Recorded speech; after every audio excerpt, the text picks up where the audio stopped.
Good afternoon, everyone. Thank you for spending time with us, whether you just arrived or if you've been here for most of the day. We're incredibly grateful.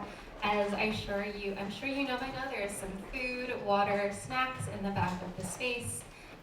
Please do make sure to keep yourselves hydrated, caffeinated, and fed. My name is Lily Philpott, and along with Dean Liang Ko, I'm the co-director of this 6th Biennial Singapore Literature Festival. This is our last panel of the day before our closing event, and this is going to be a really special one, so thank you all again for being here. Before we begin, I want to make sure to thank the Asian American Writers Workshop for generously donating their space to us to use today. This is an incredibly special place, really the core of Asian American literary culture in New York City, and we were saying earlier, the East Coast. This library is incredibly vast. A lot of these books are first editions. I was pointing out there are zines over there, there are lit magazines. There is the Mina Alexander reading room in the back.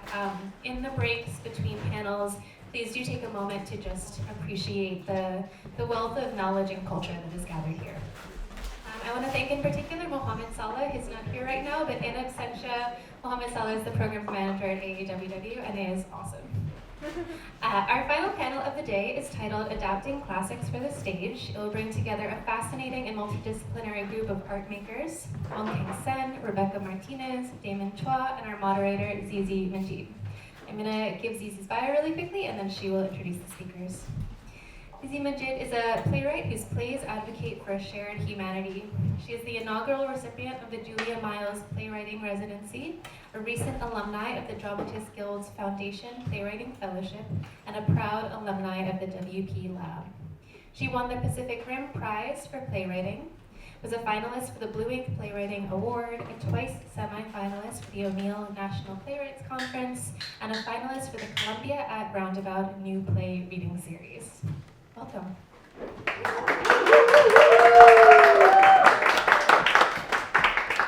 Hi everyone, thank you so much for being here. I'm so excited to be moderating this final panel of this great weekend that we've had of the Singapore Literature Festival. Thanks so much, Chi Leong, for this wonderful festival.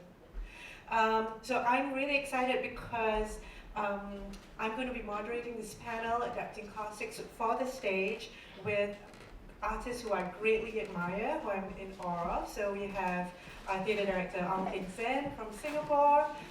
We have amazing theatre director Martínez, whose amazing new play I just watched last night. Go catch it. It's called Dirty Laundry. And poet, playwright, writer, and producer Damon Chua. So I'd like to start off by inviting each of our panelists to share a little bit about their work. Growing up as a young artist in Singapore, Keng Sen was the artist that I looked up to. He is a visionary auteur whose intercultural work set the bar for how we decolonize through the theatre. His Lear is still one of the best productions I have seen in my life. And so I'm very honored to have him here today. He is the artistic director of what was formerly known as Theatre Works, now T-Works. He's the founding festival director of the Singapore International Festival of the Arts, and he initiated the Young Curators Academy in Berlin. His production of Trojan Women was in the BAM New Wave Festival, and he was the artistic director of the Prince Claus Fund's digital 25-hour festival to commemorate cultural innovation in the global south. And today he will be speaking about his amazing new film, Becoming Salome. Thanks, thank you.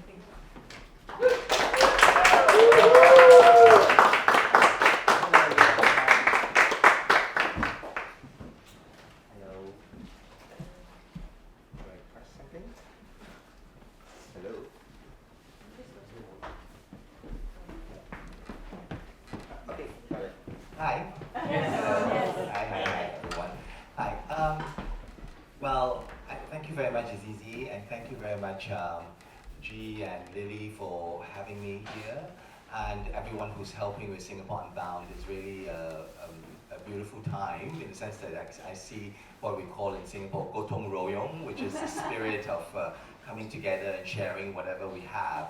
And it's a very special time, I think, whenever you have a festival, because it means that we transcend certain borders, and during that time there is a coming together of a sharing.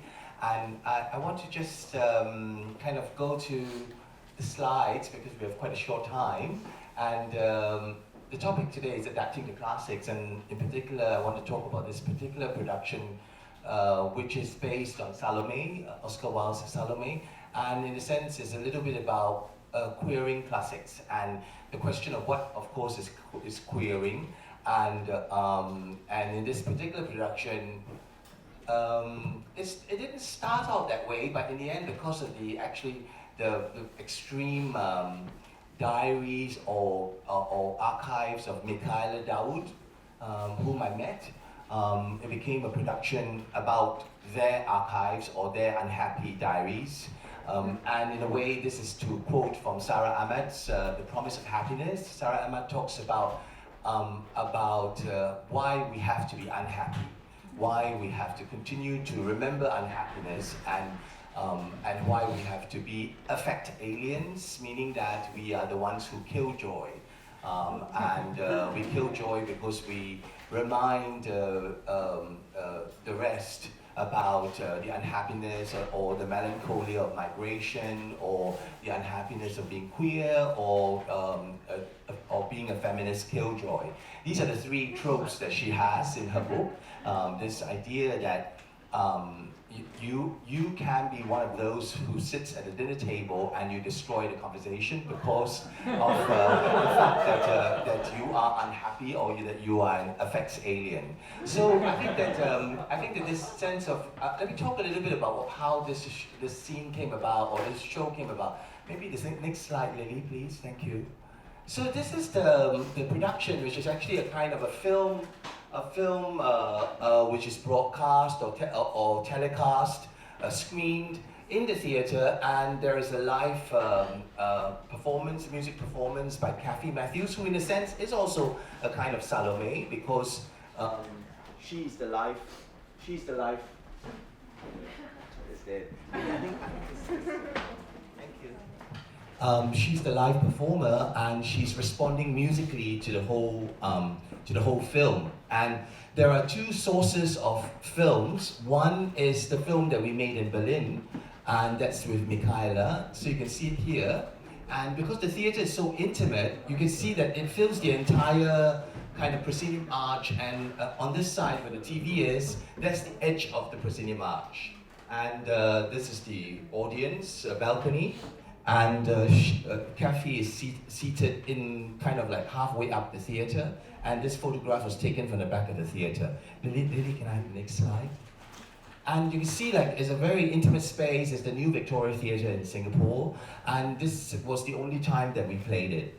Even though the film has its own existence, it's a 75-minute film, but we have not screened it separately, actually.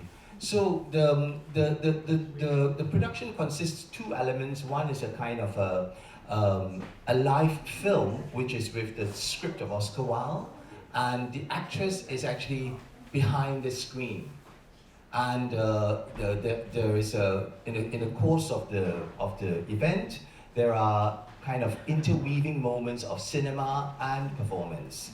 And her performance behind is also a camera, so it's like live cinema, and the live cinema is interwoven with this filmed reality that we had from Berlin, in my apartment in Berlin. So next slide.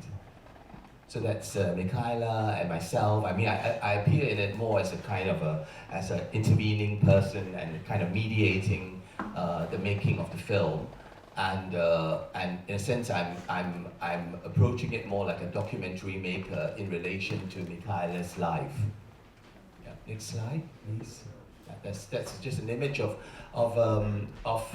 some of the different. All these photographs were actually photographs that Michaela had taken as a man before Michaela became acknowledged themselves to be non-binary. So Michaela had was a cis gay male, and at the time they were called, well, Michael or Michael is not really also their name, because they are Syrian refugee, asylum seeker, and for the last 9 years they have been living in Germany, but they have not gotten their passports yet. So we don't really know, well, I know of course, but the official name is Michaela, and that's not the real passport name, right? So Michaela has this, before they actually came into the work, has this whole archive of photographs taken in a photo studio of themselves as a cis male and in different states of dress and undress, and this becomes a scene in the film as a kind of an ode to their past identity. And actually, everything was kind of reflecting their own process over the 9 years and this unhappiness archive. And I think that what is interesting to say is that actually, when we first started, I was not thinking of making this work, in the sense that I had invited an Iranian dancer to be Salome, and it was a kind of a paradigm during pandemic of trying to explore how we can continue to make live theatre, right? Where in a way, the liveness was completely compromised by the pandemic. So the question of what remains of the theatre, and the idea was that we would make the classic, film the classic in a home. So and actually I've continued with this experiment. I've just done Dido and Aeneas in an Italian home, and that film will be released actually as a film first, and that's going to be released on 1st December at the Singapore Film Festival. So this idea of filming a classic in a home, I mean, it's of course not new. There were many different, I remember, like, I think Cherry Orchard, maybe Three Sisters, I can't remember, but mostly these Chekhovian plays because they are indoor situations. And the question of this work was that I had begun with this Iranian dancer, but the Iranian dancer wanted to perform on stage, which we could not guarantee because there was a bit of uncertainty in 2022 still. It was a bit uncertain whether we would become actually live or a film. So because I couldn't guarantee the situation, I said that, okay, let's, maybe we should part company and come back together next time for another project. And I put a call out to have a new Salome. And at that time, it was not a public call, but it was a call between friends. And Michaela was recommended. Michaela was trained as an architect in Damascus, but had, because of the seeking asylum and leaving, and basically they walked into Europe from Greece over 3 months into, crossing the border into Hungary itself. But this was all through walking in winter, and it was a very treacherous journey because they tried 14 times at the Athens airport to actually travel into the former West, into Europe itself. But every time they were discovered, and so they were pushed back. And so finally, the decision was to walk across these mountains in over 3 months, and it was in the heart of winter because at that time, the border police would be less vigilant, right? Because there's a lot of snow, etc., etc. So, so when I met Michaela, I was still thinking that, okay, we're going to do Salome, and then when I met them and we talked more, I said, oh gosh, this is not really, perhaps it's not suitable to think about doing Salome because we have to discover the agency of the performer, right? Because that's the whole question that we are involved in. Decoloniality or decolonization involves discovering the other's power or the other's agency, because only when they have that agency can they decolonize the context that they're in. And so of course, it then became a kind of process where we were reading Salome together, and I had 2 rehearsal processes. I had the Singapore rehearsal process, which was on Zoom, and then I had this process with Michaela where it was over a week. And over the week, of course, when you work with someone who is bringing in their experience, you start to go deeper and deeper into their lives and into the entire diary and the archives. And then finally, you realize that, okay, actually, they are Salome. And that's why the film is entitled Becoming Salome. But should it be about performing the lines of the play? And of course, we did not perform any line from the play, and it became kind of following following the strategy. The most interesting thing that we found out was that during pandemic, very often Michaela dressed up in drag in the apartment and lived as the alter ego, as their alter ego called Bobola. So Bobola is fashioned after their mother, and is always in a turban, and always had lots of glitter and lots of fantasy. And it was fascinating because the actual idea that I had was that how would we fantasize being some character in the house during the pandemic as you are actually locked down? So how do you actually find another reality during the lockdown? And it was interesting because Michaela came up with this story which was directly about that instance, about how they would, during the lockdown, dress up, and sometimes there would be a preparation ritual of making pancakes and a kind of entire like ritual bath before they actually then become Bobola. And when they become Bobola, because of the lockdown, they are taunting people. They're taunting like heterosexual men on the streets and encouraging them to come up. But of course, they can't come up because at that time there was a curfew, there was a lockdown in Berlin, and so it was a kind of a way of living a dream life, but at the same time also confronting the barrier or the boundary being an asylum seeker, right? But taunting the German men who were downstairs on the road and Bobolas on the balcony, like a Rapunzel, right? So so it was a kind of complete, I would say, bastardization of the whole notion of their contexts where they were actually trying to be German, trying to become a German citizen, right? So the whole question of what is integration and the unhappiness of having to integrate and also to lose your memory and to lose your and to kind of forget where you come from. So maybe the next slide, Lily, please.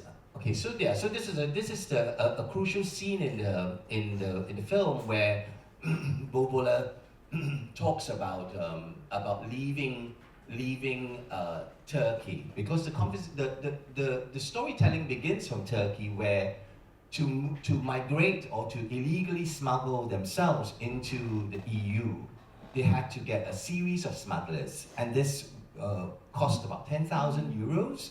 And Bobola had to, or Michaela had to, be a sex worker for I think about 2 years to raise 10,000 euros to then cross. And so the whole question of how he had to work and how and in a way he ended up with kind of a phobia of their own genitals, and went through a whole period of phallophobia and depression once they got into Germany. And the scene in the bathroom, which is a crucial scene, where it's almost like I very often work with the notion of video essays. So what's happening on the film is not really spoken, but it's typed into subtitles, a kind of a video essay. And like in this scene, for example, the entire journey that they go through to get into Hungary and the different smugglers they had to go through was actually just through text and through this kind of like a video essay image as they are going through the old photographs. Maybe another slide? Yeah, another one please, Lily. Yeah, so it's just getting deeper into the psyche.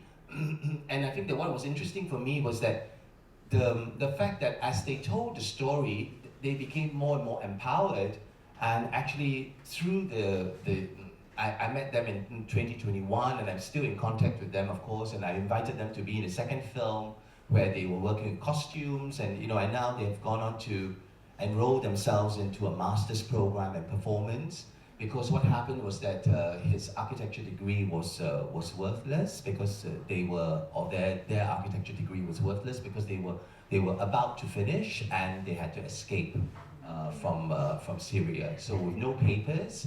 And so when I met them, they were actually not in the university. And so through the process of making the work, they became so empowered that they registered and they went into first the bachelor course, for a couple of months, and then finally they transferred it to the master's course. So I like to see it as a process of making this work was also a process of them discovering their own agency for their own life, or their lives, and this idea that perhaps it's, again, as we talked about yesterday in the keynote, it's not about theatre, but it's about life in a way. Maybe another slide, please. Yeah, and this is the last scene, right? Because the reason why, in a way, Salome, it was ideal as a kind of a portal through which we went through, is that just as Salome was resisting the patriarchy of Herod and even John the Baptist, what's a more queer idea than a person demanding for the head of a man, right? And that this head is delivered on a silver platter, right? Which is the scenario of the Oscar Wilde Salome. So it's a very queer moment, and the fact that at the moment that she receives the head at the end, the ultimate scene, Salome starts to speak in a way which she confesses her love to this head, and you get a sense that it's a love-hate relationship with this head, or the emblem or the symbol of patriarchy, right? And the patriarchy she was resisting not only Herod but also John the Baptist, who saw her as pagan, satanic, etc., etc. So the idea of religion and gender and race and sexuality, and that possibly, because the whole idea that we had was like, what was she going to do with this head? Was she going to bring the head with her to the bedroom? Was she just leaving the head there and walking out? What exactly? And of course, actually, she was killed by the soldiers, right? That's the last scene, which is not explained, but it's just a kind of image. It's a last visual image. But what would she have done if she was alive? Would she have walked off with this head into the night, into the street? And how would she have carried the head on this silver platter, just in the bag or whatever? Imagining that if this was happening in New York City and in an apartment, how would she be moving with this head? Or would she just have dropped the head on, in the lift lobby? So this whole thing was really very central to us. Like how queer can this story actually be? Because it was the narrative of this of the original biblical story, and it's interesting because actually the biblical story, we are not sure how old Salome really is. And there are some records that talk about her maybe being only about 12 years old as a young girl, right? And so the last scene where is voguing, and again from the life of Michaela, going into the voguing party, and at this moment, Michaela or Bobola beheads themselves or beheads herself, right? So the drag queen's head falls off, and the last scene is them accepting their non-binary sexuality, right? So there's a kind of a way in which the patriarchy is their own head, right? So they behead themselves, and it's of course symbolic that beheading themselves is not just the head of a man, but the head of a drag queen who's been forced to live as a woman in a man's world, right? And so in this non-binary situation, and the last scene, I don't have an image of the last scene, but maybe Lily, please move it forward. And these are all and in the film, on stage, in the film itself, there isn't all this text that's emblazoned. All this text is coming from Oscar Wilde's John the Baptist, right? And is all extremely racist, sexist, hatred speech, right? That it's directed towards women and directed towards, in that case, Salome, whom John the Baptist saw as the spawn of Satan, right? So it's a lot of racist text, not racist but sexist text that's being put out there. And of course it was a very complex situation because at that time Salome is quite anti-Semitic, the text itself, because it's happening in that part of the world. But Salome and Herod, etc., were part of the Roman Empire, but they were converts from the land to become Romans, Yeah, so it's a complex kind of racist, religious, as well as sexist text. So, okay, let's move on. Maybe there's another last slide, but Lily, please. Yeah, so this is the last scene where we come to the actual body of Michaela, and Michaela actually has tattooed a particular text on their body, which I was very attracted to, and I saw that it was really an entire text of their lives. And at the last moment, this Michaela then carries the head of Bobola, the drag queen persona that they had occupied during the whole pandemic period. And the text on the body is actually a 3rd or 4th century Coptic text, and it goes, for I am the first and the last, I'm the venerated and the despised, I'm the prostitute and the saint, I'm the wife and the virgin, I'm the mother and the daughter, I'm the arms of my mother, I'm barren and my children are many, I'm the married woman and the spinster, I'm the woman who gives birth and she who never procreated, I'm the consolation for the pain of birth, I'm the wife and the husband, and it was my man who created me. I'm the mother of my father, I'm the sister of my husband, and he is my rejected son. Always respect me, for I am the shameful and the magnificent one. So all this is actually on the entire back, all the way down to, past the bum, down to the legs, I think. Yeah. Okay, so that's it. Thank you very much. Thank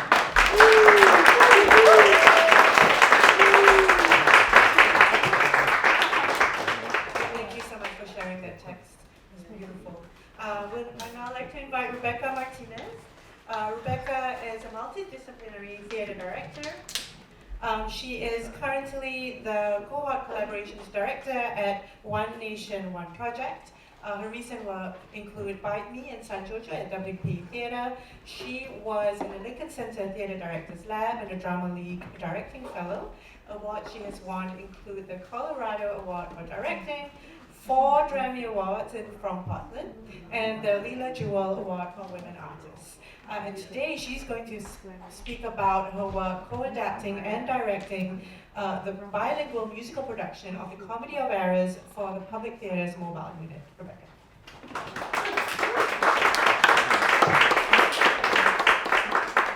Thank you so much. It's such an honor to be here with this tremendous group of just makers, so thank you so much. Just to talk a little bit about sort of like, not like here's my whole story, but a little bit of where some of the ideas for this production came from. Is I used to be an actor back in the day, and one of the first things that I did as an actor was I performed in a touring educational program, and it was shows in both English and Spanish that were health education shows. And we toured in like health centers and community centers and farm worker camps and like lots of different places. So one of the things that I started just initially with theater was the thought of like bringing theater to community as opposed to asking the community to come to theater. And so that was something that was very interesting to me from a very early time in my theater career. And so that was in Portland, Oregon, where I started that. And then when I came to New York City, one of the things that I was invited to do, I've been here since like 2011, I got a seed commission, which was just a directing commission from Stephanie Ibarra, who was the director of the mobile unit at Public Theater. And it was the first commission that was given to a director there, but it was basically follow the mobile unit around and see what they do. And the mobile unit is a fantastic initiative that brings theater into communities. And one of the languages, because it is the New York Shakespeare Festival, is what the public's official name is and how it got started. One of the ways that they were doing this was with Shakespeare. And Shakespeare specifically is something that for me, I didn't feel any connection to. And I had no no background in. And I was like, what is this? Shakespeare is not for me. People like me are not in Shakespeare. The language is funny. I don't know how to say it. I don't know what's going on. So I never had anything to do with Shakespeare. But one of the things that I did do was I followed a production of Midsummer Night's Dream around and saw it in like a larger community center and a smaller community center and in a shelter where women were staying in a very small audience. So I saw it in the smallest of audiences and larger audiences. And I saw the proximity of performer to audience member and the connection that they were building. And I interviewed some of the actors from that tour as well. And one of the things that they said, just because I was like, okay, if I'm gonna do something like this, and I'm gonna do Shakespeare, and I don't know anything about Shakespeare, then somebody give me some sort of like anchors that I can find my way in. And so one of the things that folks very specifically talked about was joy, humor, family reunions, families being reunited. And I thought those three things, and I thought, yes, those are three things I can very deeply connect to because those are universal. I understand this. And then the pandemic hit and it went nowhere. That commission went nowhere. But years later, I got the invitation to come back and direct one of the mobile units. And when they were like, okay, what are you gonna do? I said, well, you did this one, this one, this one, this one. What about the Comedy of Errors? And because they haven't done it, it's one that isn't done very often. It's all kinds of problematic. It's not a very well written play. It was one of the early ones, and so the meter is all off. It's just kind of a wild thing. But they were like, okay, we haven't done that. And at the heart, the reason why the Comedy of Errors spoke to me was because it's a comedy. But number two, it is for folks who maybe aren't aware with the story.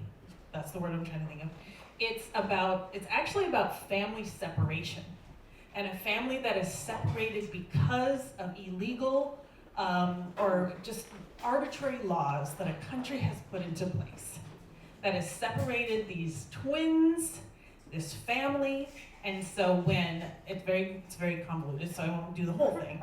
But when the father is looking for his lost children, his lost child, he comes to Ephesus from Syracuse, and he is condemned to die because he is illegal in that country. And one of the things that I knew was going to be happening with this tour is it would be touring throughout New York City, and it would be touring to communities where this is a story that is held by many of the communities of having to live a distance from their family, of having to raise a family that they don't ever get to see because they have to stay in this country and work. And of the idea of being disconnected, but of still trying to maintain familial bonds. And doing that in a comedy. So for me, it was like, this is something that I can latch onto. Also, it needs to have some Spanish, and also it needs to have some music. So those were some of the things that I was thinking about particularly. I knew it was gonna be an outdoor tour because it's post-COVID. So one of the things that I thought about immediately is street theater, particularly street theater in Latin America. I needed to draw people to the show. So I was like, okay, bright colors. We have to compete with New York City. We have to compete with the streets of New York City. So let's put everyone in the brightest colors we can. Let's get some music. Let's have some songs that sort of like catch us up. There's some of that. And that let us know what's going on in English and Spanish. And that give us, we're gonna play that video in just a second, and that give us just a sense of, hey, what is happening over there? That looks kind of interesting, let me come and see. Of drawing people to the show so that they can come and enjoy it. And even if they're there for 5 minutes or they stay for the whole thing, the whole part of it was like, let's bring people together, let's create a community of joy, and let's give a story in both English and Spanish using this text, Shakespeare's text, to give us a sense of what might, something that might be reflective in their life. So what we're seeing are just some images. This was at Astor Place by the public, which is an extremely busy intersection. And we did the show first initially in the summer of 2023, and we did it this last summer. They brought it back for a larger tour. We had like 700 to 800 people at Astor Place. The shows, we had seats for about less than 300, about 280. And every single show that we had anywhere from like 700, 800, 1,000. Our biggest show was like 1,500 people in Sunset Park. And it was the thing that stood out to me was what happens when we bring theater to a community and create the type of work that asks them, we want to invite you into the event. And we want to make it accessible in all kinds of ways so that you feel like you're part of this community. Maybe we can go back and just watch the video so you can get a little sense of what it is.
Yeah, so that's just one little song that we did, and I co-adapted this with the brilliant Julian Mesri, who is a playwright, also he writes musicals, he's a composer, he is very fluent in both English and Spanish, so we worked together on the lyrics and he put them in Spanish. That was and when we were writing the music, we really wanted to take Shakespeare's story. There's a lot of problematic stuff in the Comedy Bears. So we were able to work with Shakespeare scholars, and I was basically like, okay, there's a lot of slave and master in this story, take it out. That is not something we're gonna bring out to the community. That is not something we're gonna invite it. Well, we're gonna take out things that there's some really gross speech about women in the story, and I'm gonna just like, leave it out. I don't want it, I'm not interested in it. And we use songs as a way to rewrite different, basically it started with, I didn't like this storyline, can we rewrite it to give us a different perspective? Like the character of Luciana, there's two sisters that are basically like, this is how men are, men do this, and we just have to go along with it because, you know, men play around in the street and we have to stay home. I'm like, okay, someone can think about that. Yes, someone can hold that because that is very truthful, but let's put a counterpoint to that idea and let's talk about what it is. And I think the other thing that just wanted to say was people would also talk about like this was the saddest version of the Comedy Bears that they'd ever seen. Which I was like, okay, I don't know what that means. But the thing that felt really important to me is that when we had the family reunion, spoiler alert, the family is reunited, but the family is finally reunited after being away from each other for decades, is that we slowed it down and we allowed it to be complex and we allowed it to have that, like, what is it going to do? Like, what is it actually like when you have to rebuild a relationship with someone in your family that you haven't seen for decades? And that was something that was very important to us, as well as bringing lots of joy. So just a little bit about our show. Thank you.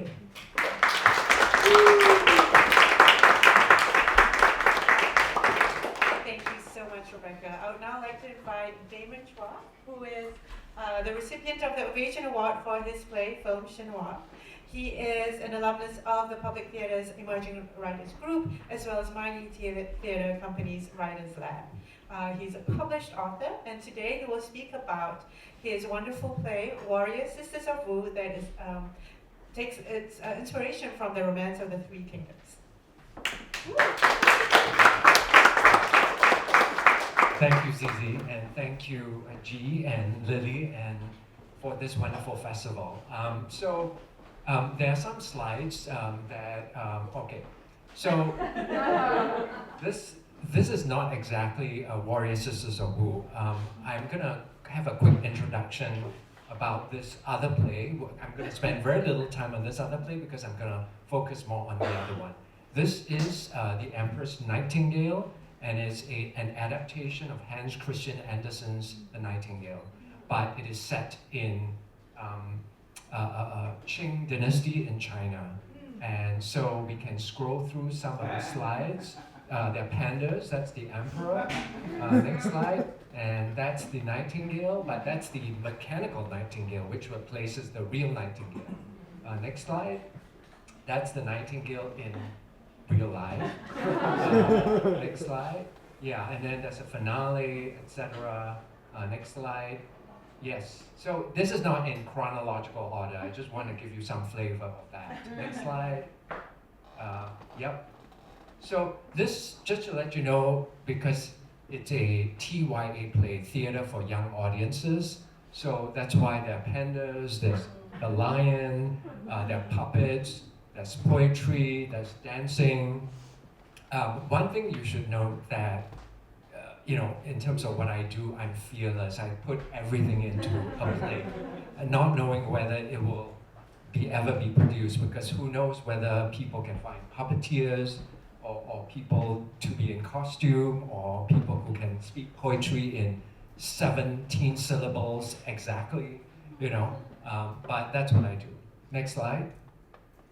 Okay, so Warrior Sisters of Wu. That is an adaptation of Romance of the Three Kingdoms. That's a Chinese classics, and that's a commission from Pan Asian Rep, and it premiered off-Broadway earlier this year.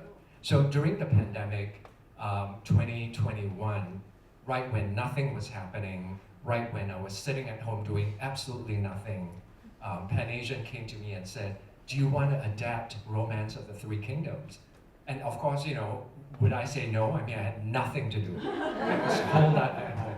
So of course I said yes, without really knowing what I was getting into. I mean, of course I know the classic, I know some of the storylines, but I don't know how much it was. So just to give you a little bit of a background, Romance of the Three Kingdoms is about 800,000 words in length. That's about the length of about maybe 10 different books. It has 100 chapters. It has over 1,000 characters. All right. So how do you adapt that into a play? I had absolutely no idea. Next slide. So I did a lot of research. I had so much time. I was at home for like 6 months. Literally didn't walk out of my building for like 6 months. I had food delivered, whatever. So I landed on these two characters, the Warrior Sisters of Wu. So Romance of the Three Kingdoms is about these three countries at the end of Han Dynasty that was like jostling for position. So Wu is a country in the south, and it's a small country, but it was battling against a bigger country in the north, the Wei country. And Wei, if you think about it, it's like the evil empire, and Wu is the rebels, okay? So they're smaller, they are less equipped, they are not so strong in terms of military power. So these two women, in the actual stories, they were warriors who were married to two generals, and they went off to war. That's it. That's all there is in the original classic. But then as I did research, I find a lot of references to these two women. Well, that's because since that classic was published, they've appeared in many forms. One, they were in an opera, Peking opera, where they were the leads, they were warriors, they won the war. And then subsequent to that, in the late 20th century, some video game designer in Japan decided that they should be, warrior sisters in a video game that was very successful. It spawned like a whole series of video games. In fact, I found out that at least 2 million people have played the video games in which these two women were characters in. So I'm quite sure at this very moment, someone is playing them on a video game. So I really wanted to create these characters and put them into a story. So essentially the story is one of two women getting married to two generals going to war.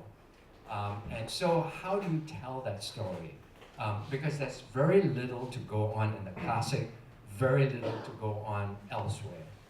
So I wrote this draft, because I was spending stuck at home all the time.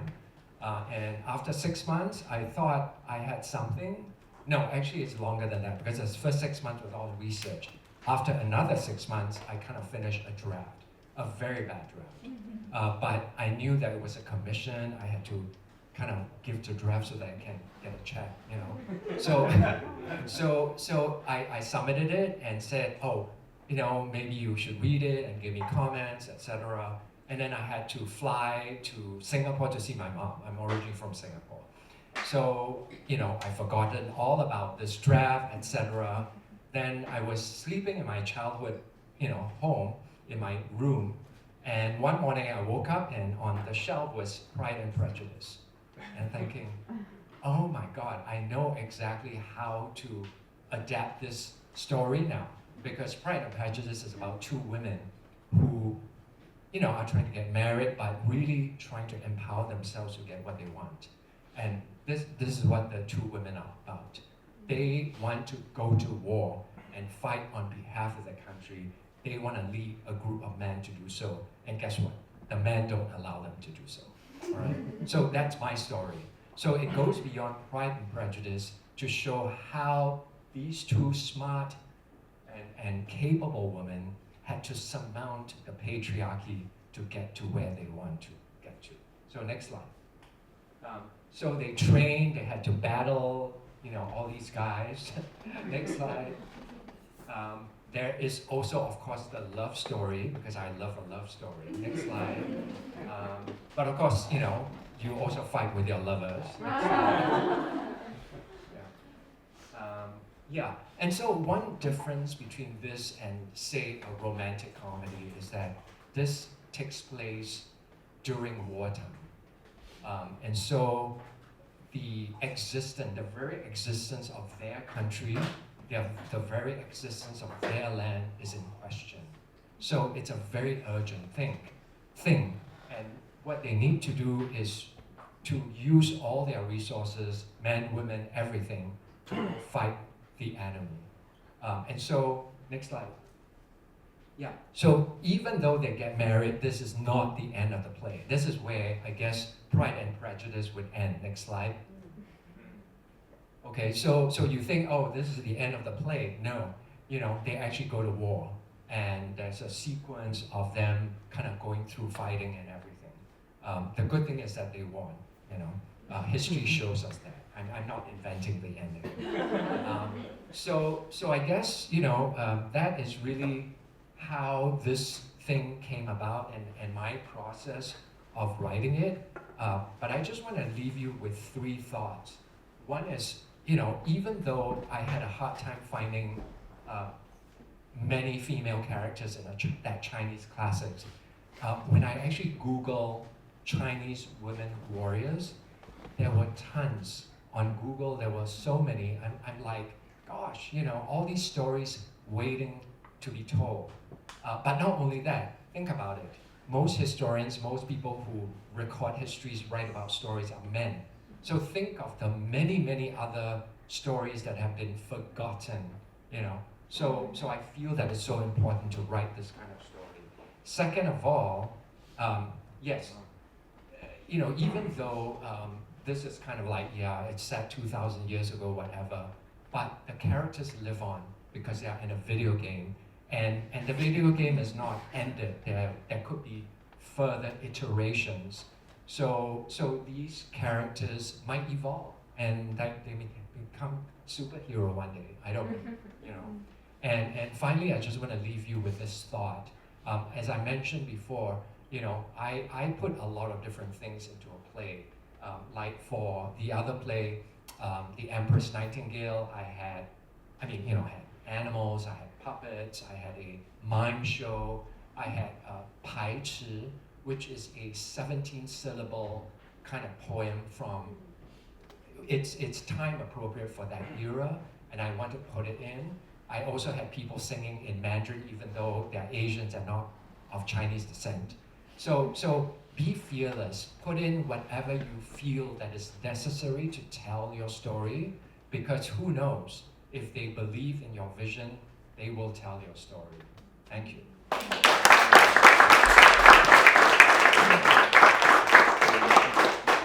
Thank you so much for the inspirations. I would like to invite all of you now to come up to the stage.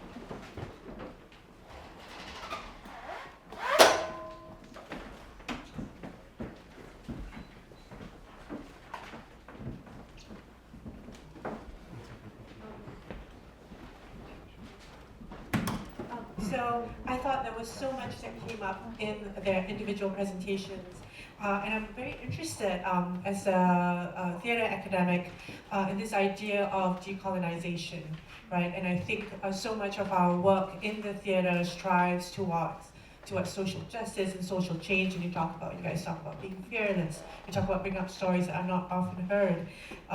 And so my first question that I want to open to you guys is, in what ways can theater adaptation be used as a means to reclaim power, to restructure this post-colonial, post-imperial landscape that we are in?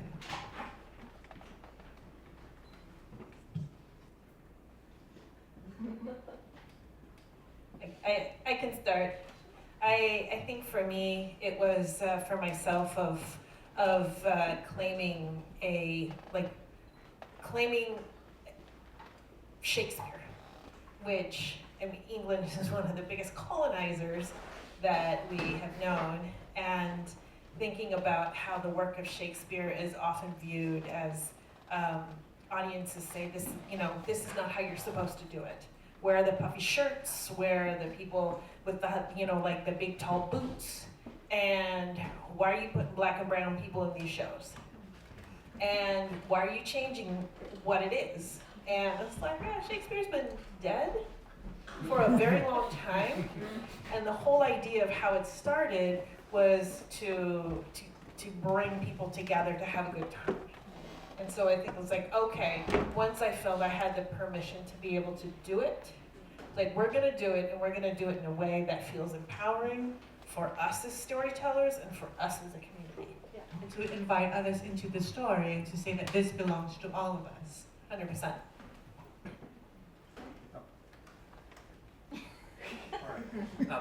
I mentioned the Empress Nightingale. What I didn't say was the background to why I was commissioned to write that. So in 2012, there was another adaptation of The Nightingale done by La Jolla Playhouse. And they also set it in ancient China. But what they did was, when it came to casting, they said, oh, we'll just do colorblind casting. And so, even though it was a play written for hopefully Asian American performers, at the end of the day, there were only like 1 or 2 roles available to them. There was a big hoo-ha. You can Google the background and the story of that. And so, as a response to that, this theater company in DC, Adventure Theater Company, which is a TYA company, felt the need to do another adaptation of The Nightingale, but also set in China, but then to have an all Asian cast. So it was competitive. I had to submit different things, and they interviewed me, and I think ultimately why they found, I guess, my pitch interesting was because I did a lot of research. I found parallels between the story and the time that I want to set it in And the nightingale, I even researched, are there even nightingales in China? You know, can we even tell that story? Is it just, you know, not true? Well, I found that there actually, you know, nightingales do exist in China, but only in Western China. And that's even better. You know why? Because, you know, emperors who are vain, they would want rare things. They would ask their whatever slaves, you know, to go and grab those, rare objects from far and bringing them to the palace. And that feeds into the story. So there's a lot of history, a lot of power structure, a lot of stuff that was similar that I could latch on to write this adaptation.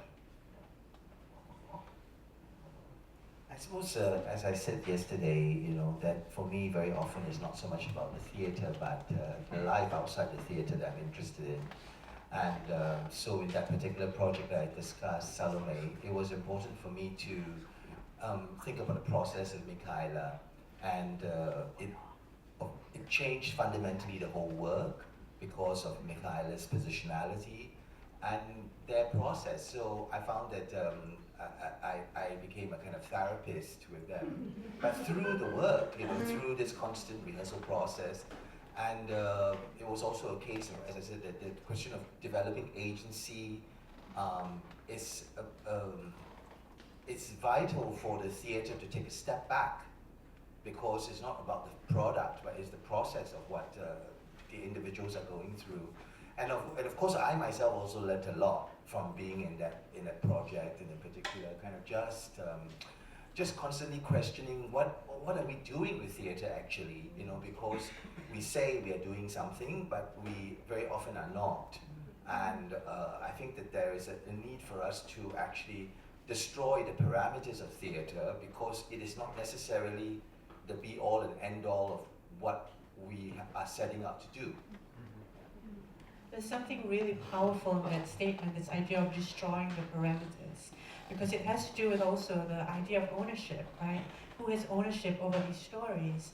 And is it helpful for us to think about who the owners are, right? And we talk about the canon, we talk about the Western, what's in the Western canon, right? The stories of the Greeks, and the story of Shakespeare versus the Eastern canon. We talk about Romance of the Three Kingdoms or Peony Pavilion. Is it helpful for us to put the canons against each other?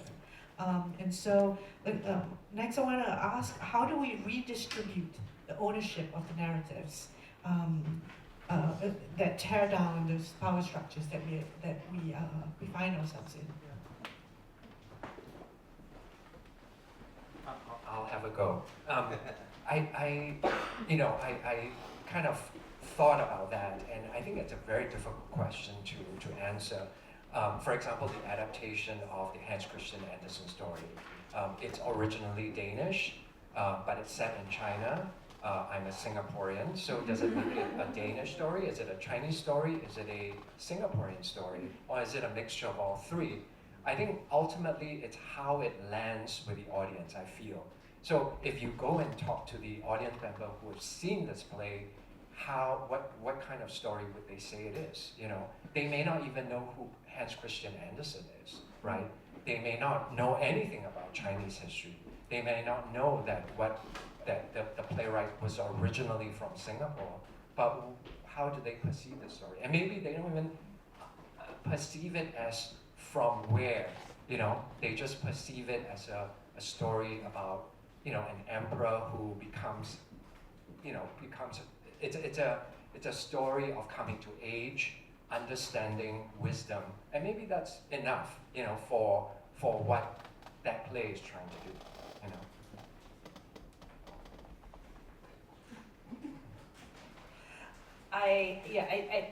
This is a complex question. This is a very complex question because I do have a belief that not everybody gets to tell all these stories, and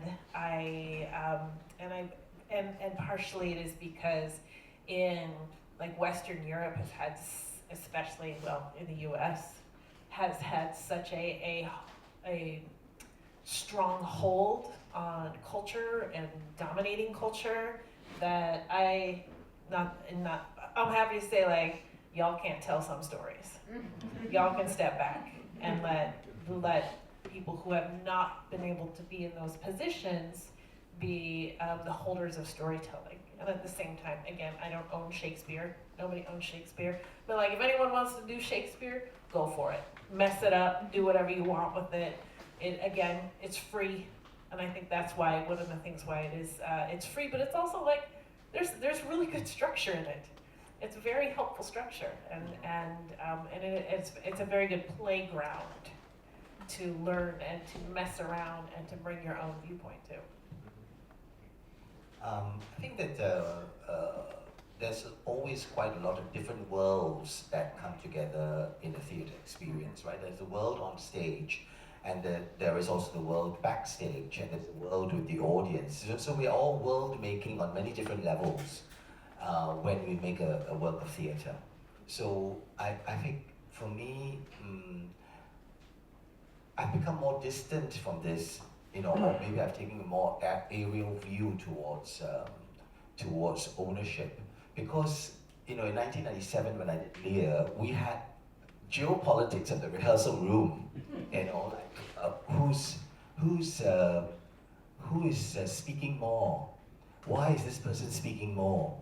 Is it because they are coming from a country that's funding a project?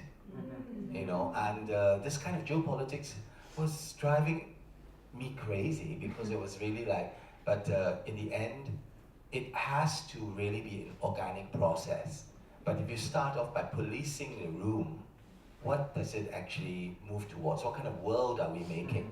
So this idea of policing a situation is one way of making a world, I think, but at the same time, is this the way in which ownership should finally develop? Shouldn't ownership begin from people reclaiming out of an urgency for themselves, rather than a policeman or policewoman saying, no, now it's your turn to speak. Okay, let's divert the traffic now. And I found this kind of geopolitical discussion very important at a certain point, but at a final place, I think that it starts to get in the way of actually, people developing their own authorities and their own positions.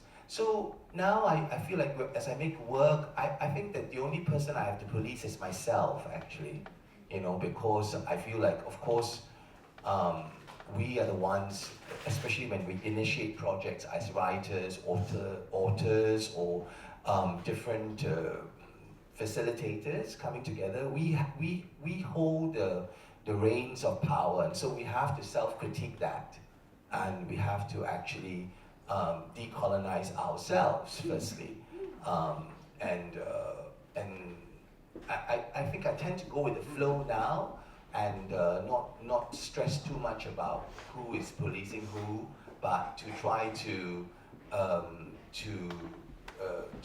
well, one strategy is to find multiplicities. So this is one of the reasons why post-pandemic I felt I couldn't tell the story in one way. I had to tell the story through film and through theatre, but as two parallel tracks, not like assigning like, okay, scene 1 goes to film, scene 2 goes to theatre, scene 3 back to film, but it's really that there are two lives, or 3 or 4 parallel strands all going at the same time.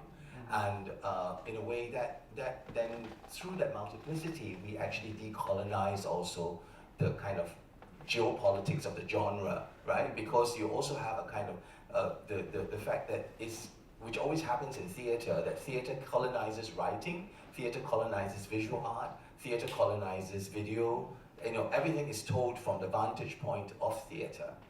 So I think that that's also something to be conscious about, that we have to allow the genres to really be in a multiple space. I really like when you speak of this idea of multiplicity. I think for too long we have understood narrative storytelling in a very specific, phallogocentric understanding of what we expect, how we expect the story to go. We expect rising action, climax, and denouement. But there are other ways that narratives can be in this sort of parallel ways or multiple ways. It's interesting you talk about this idea of policing. I'm curious, what are some trip hazards, right? In us doing this decolonizing work, what are some things that we should look out for?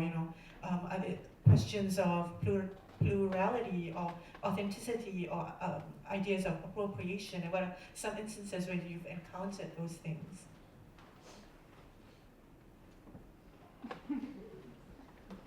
Okay, I'll try it with a thought. We just spoke about form, right? Multiplicity of form. And I think the form itself can be decolonized.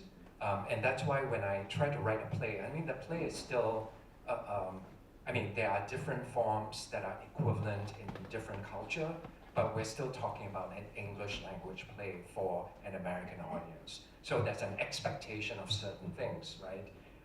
But just as what you just said, can we play around with that? So, you know, I mentioned before, in my plays, I try to introduce other forms that will butt up against the actual form itself. So there's like puppetry, which is, you know, Chinese puppetry. There's, in the Empress Nightingale, there's a lot of stuff. I mean, there's xiangsheng, which is crosstalk. There's pai chi, I mentioned, which is a kind of Chinese poetry. And so all this will challenge the form itself to show that, oh, you know what? Maybe there's another way of perceiving the story, for example. I think one of the things that I was thinking about a lot with Comedy of Errors is there's a lot of very clever text in there between Antipholus. There's two sets of twins, and they're both, you know, there's two, both named Antipholus. They got separated at birth. Two named Dromio. They got separated at birth.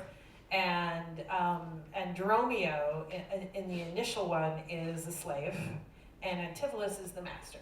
And there was a shipwreck. They both got separated. Two ended up in Ephesus, two ended up in Syracuse looking for their lost twins.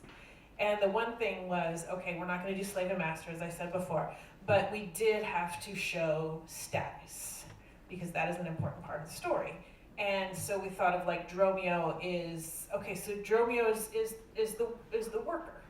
Dromio is someone that is someone who's doing the heavy work. It's like, and when we did an edit, we did a really clean edit, and we got down to like a 60-minute edit of Comedy of Errors so we can build some songs out. But then we did a reading with actors, and they said, oh, so Dromio, who is has a lot of clever text, his text is gone, and now all he does is go and get things. But, oh, okay. Well, that feels like an overcorrection because we're not giving working people an opportunity to see themselves reflected. So I went back and was like, okay, let me go back and let me see what text it is. It's not totally offensive to me, and put back in. And then the other thing that we did is we gave him a song. We gave Dromio Syracuse a specific song to give him the inner world of what is it like to be a stranger in a city where everyone condemns you, but they don't know who you are. And of just the hazards of that. And it's like we have 2 ballads that we allowed, and that was one of them, to give a really introspective space to a character so that he has more space. And I think that was one of our trip hazards, is like, who do we want to reflect? Who do we want to see themselves reflected on the stage? I think this idea of going back to ownership, for me, it's never really a question of who it belongs to, because very often I cast or I make the work around those individuals who come from that crisis of sexuality, or that they have been born into the art form, and in a sense they are actually colonized by the art form because they have to learn the art form from childhood. And so it's really about, it already belongs to them. But the question that I'm more concerned about in working and collaborating with them is how I should stop taking away their ownership, because they already have ownership. But very often, you know, in the way theater happens, you take away people's ownership on stage. And you know, and that's a very strong thing that, you know, I was coming into theater in the 90s, where there was a constant discussion of the politics of the director, right? The director was was the colonizer, and in that situation, how do you redistribute power? But not in a kind of again, not in a kind of policing way, but just having certain kind of reflexivity to know that you are actually taking away the ownership when you do certain things, and if you've already cast it in a very specific way. And in that sense, it also is a kind of a destruction of theatre, because I actually do work very strongly with biography, you know, even though it's actually sometimes very taboo to do that. But I work with biography because I feel like this is actually one of the lodestones of ownership. And in a kind of a theatrical situation, we're supposed to actually be neutral. We're not our biographies, but when we challenge that, we get into a kind of position where theatre becomes confused, rather than that this is all make believe. But there is some complexity of the world, because we are in a place where we're having several worlds coming together, including the world that we are making in the rehearsal room and the world on stage.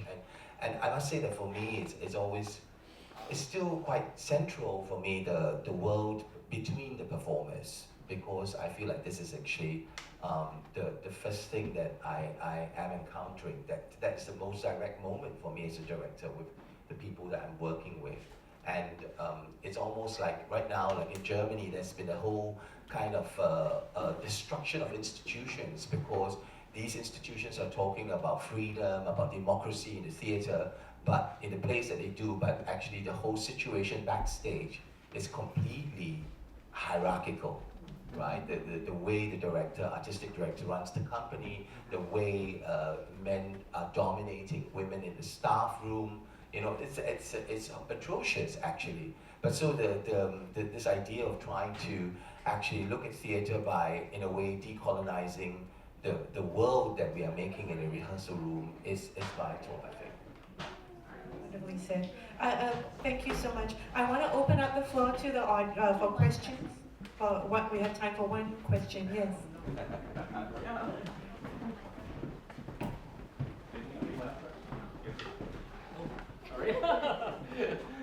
Hi, so I love this panel, the discussions, everything that it's brought out. It's been very insightful. I had a question specifically for King Sen, since you adapted an Oscar Wilde work. What are your thoughts on other adaptations where, rather than queering them, they're de-queering them, such as Netflix's adaptation of The Picture of Dorian Gray, where they're changing the relationship between Dorian and Basil from this queer romantic one to them being brothers? I take a very wide definition of queering, in a sense that what Judith Butler says, that queering has to be different at different times. And it's queering is not just sexuality, but I think all of what we've talked about, all of our work actually is a queering. It's a queering of comedy of errors, the way that Rebecca has done it. It's a queering of Romance of the Three Kingdoms by taking a very specific position of these two sisters who were minor, one-liner characters in the book. So it's queering for some kind of purpose, and as Sarah Ahmed also talks about unhappiness. You know, she says that I want to focus on unhappiness because it makes room, it makes space. It makes space for us to rethink our lives rather than to accept the hierarchies which are already existing. So in that sense, I think queering is really a way in which we reinvent to address some of these basic issues and how we make space. So therefore, so this very broad idea of queering. So you know, in a way, it's terrible to talk to me about queer anything, because I'm so open. I just feel like we are all queering the works which were classically given to us. I think we need to close out there. I'm sorry. I think this was an incredibly profound and fruitful conversation that we had about decolonizing. I so admire all of your work and what you're contributing to our theatre audiences and to the wider discourse. Round of applause for our beautiful